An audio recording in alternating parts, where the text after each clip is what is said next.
โอ้พี่น้อง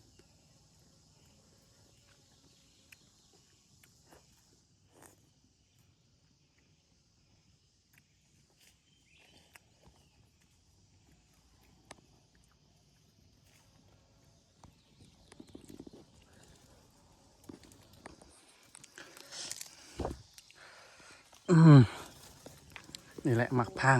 โอ้เบาสุดเพิ่นเก็บสิเต็มถงเลยพี่น้องเฮานี่ ยังบ่ทันเก็บเนาะยังทายยังทายอยู่เพราะว่ามันเปื่อยเต็มแต่หมากไม้พี่น้องพวกนี้ดกลายพุ่นทางนั้นก็ลายเนาะ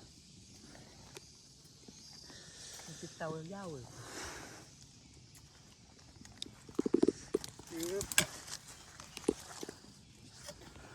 อ่ะหมวกบ่ตกบ่โอ้ดกพี่น้องเอ้ยดก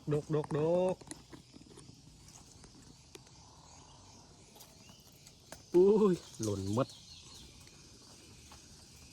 เรื่องอันกินไม่รู้จะมียาวกบเลือดยืนกบ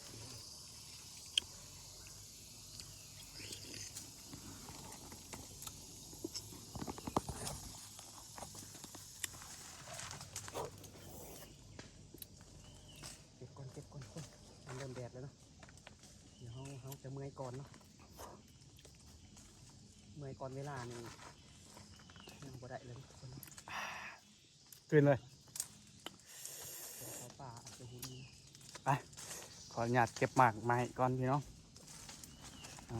จังไหนก็ได้เบิ่งน้ำกันเลยเนาะว่าหมากไม้มันหมากพางมันจะลักษณะนี้หมากมันจะดกโอ้คือหมากเงาะเลยเนาะ